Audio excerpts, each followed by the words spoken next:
These days, when a new idol group is created, global promotions are almost always part of the plan from day one. But back then, things were different. Most groups focused on building their careers in Korea first.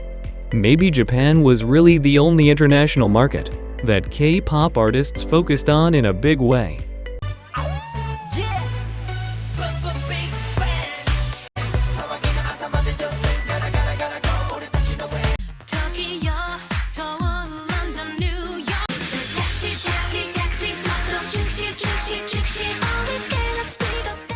Wonder Girls' journey to the US actually started from a totally unexpected moment.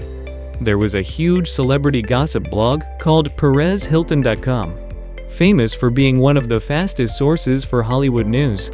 The admin of that site posted the Nobody music video, based on a recommendation from a Korean friend, and the video started spreading in the US. That's when something big happened. CAA, one of the top talent agencies in America, reached out directly to JYP.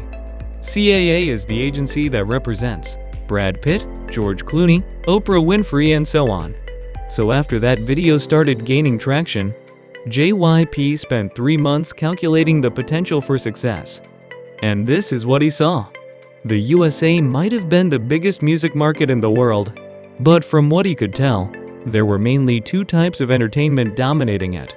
One that was super safe and family-friendly for kids, and another that was highly provocative and clearly aimed at adults.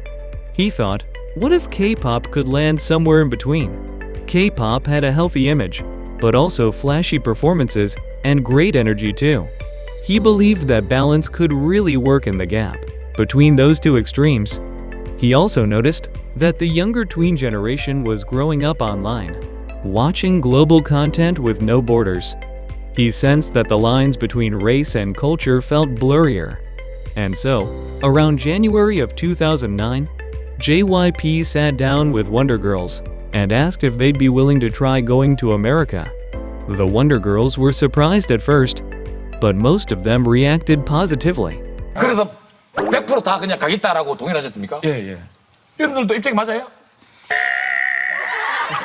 솔직하게 얘기합시다. PD님 앞에서는 전원이 다 네 이렇게 일단 말은 하고 PD님이 진정시킨 다음에 저희들끼리 다시 얘기를 많이 했던 것 같아요. 그러니까 저희도 뭐 미국을 어쨌든 저희의 꿈으로 가지고 있었기 때문에 모험을 한 거죠, 아무래도. 좀 해보자, 도전해보자 이런 얘기들을 많이 했었던 것 같아요. 뭐 걱정하는 친구들도 있었지만 그거보다는 좀 더 해보자. 진짜 우리가 꿈에 그리던 거잖아. 우리가 뭐 비욘세라든지 그때 당시에 리안나라든지 뭐 마이클 잭슨이라든지 이렇게 많은 가수들을 이렇게 보고 자라왔으니까 그 시장에 우리가 갈 수 있다고? 진짜?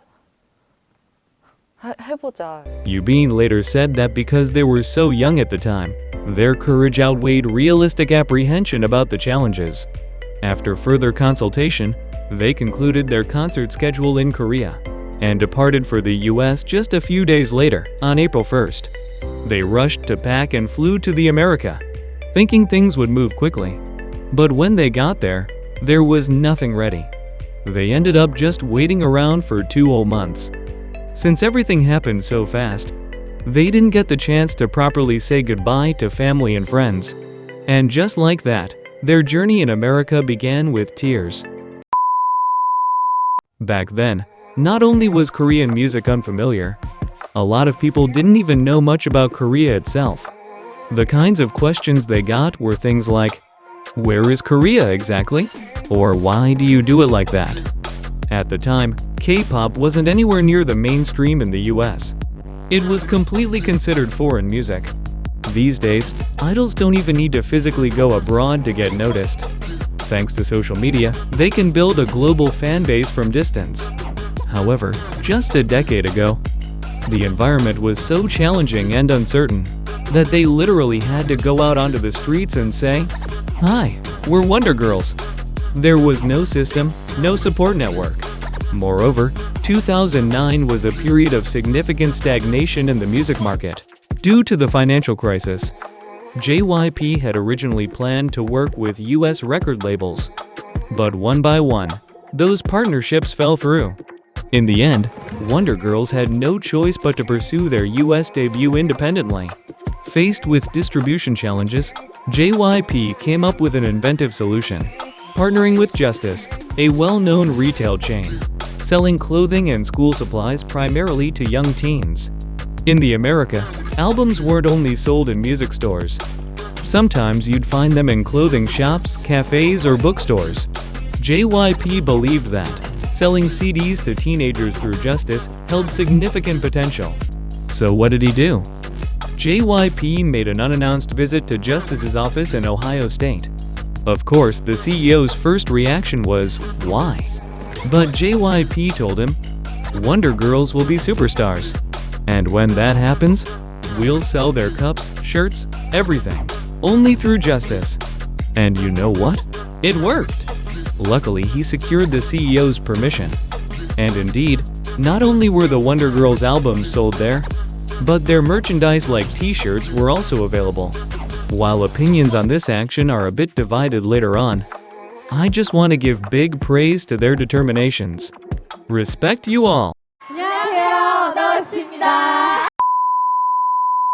First of all, the US didn't have music shows like Music Bank, and internet networks weren't nearly as developed as they are now.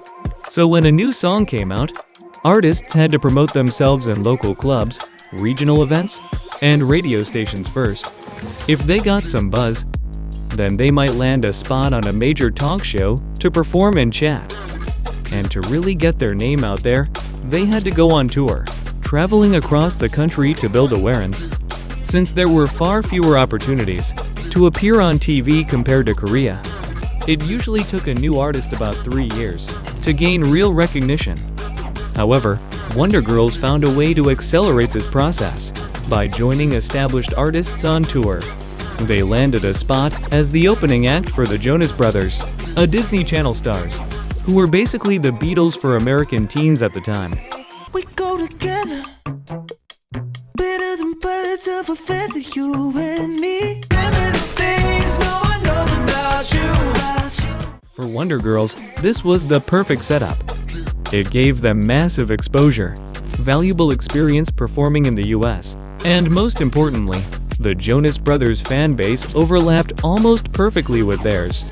So when JYP heard that Jonas Brothers were planning a nationwide tour, he saw it as a golden opportunity. He leveraged CAA to arrange a meeting with the Jonas Brothers' father, who also managed the group. JYP delivered a passionate presentation, conveying his absolute conviction in the Wonder Girls' potential. After an enthusiastic persuasion, they signed a joint management deal with CAA and the Jonas Brothers team, which landed Wonder Girls the coveted spot as the opening act on their US tour. During the tour, the daily schedule was relentless. Let's say they had a concert in LA. They'd open for the Jonas Brothers that night. But before that or after that, they'd spend the day visiting local radio stations and doing promo work in the area. For transportation, they traveled by tour bus, not by plane. Flying was expensive, and with so many staff members, it wasn't realistic unless you were a top-tier star. So the Wonder Girls, both by choice and necessity, they just hit the road, spending long hours on the bus between cities. After all the ups and downs, they finally took the stage as the opening act for the Jonas Brothers. At first, they performed 2 songs, Tell Me and Nobody, but the crowd seemed bored. Even those 10 minutes felt long for some of the audience. They had signed on for 13 shows, but if they didn't manage to turn things around fast, that rare and valuable opportunity could have slipped away. So before their 3rd performance in Vancouver, the members came up with an idea. What if we taught the audience the Nobody dance between songs? But of course, the tour staff turned it down immediately. To make matters worse, the Jonas Brothers' father visited the Wonder Girls' dressing room.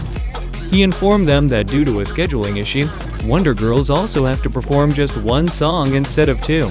Tough luck. But they resolved to do their best and stepped onto the stage. But then, one more problem happened. Staff member forgot to set up the mic stands for Wonder Girls. In that split second of panic, an idea flashed through their minds. This is the moment. Teach the dance. Right now. And right there on stage, they went for it. Standing mic. We're the Wonder Girls. We're from Korea. Yeah, before we sing the song, we really want to know you guys. We really want to teach you guys our dance move. Yeah. Everybody stand up, please. Stand up, stand up, stand up. Nobody but you. Nobody but you. Yes. Yeah, it's really that's it. Thankfully, the audience really got into it. They danced along, and the energy was totally different from the first two shows. After the show, Wonder Girls and JYP were suddenly called into the Jonas Brothers team office. And honestly, getting called in usually meant something bad.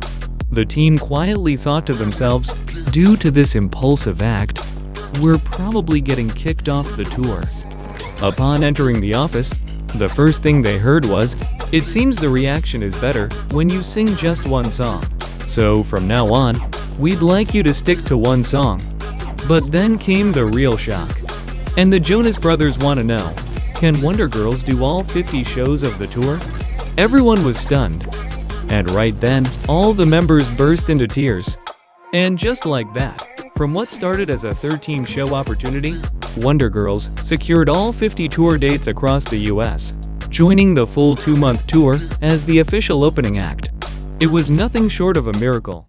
So, give it up for my girls, the Wonder Girls. So, did everyone get it?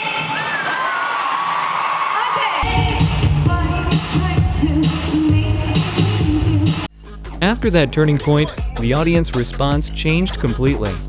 More and more people started recognizing Wonder Girls, and by the final shows, fans were singing along with them.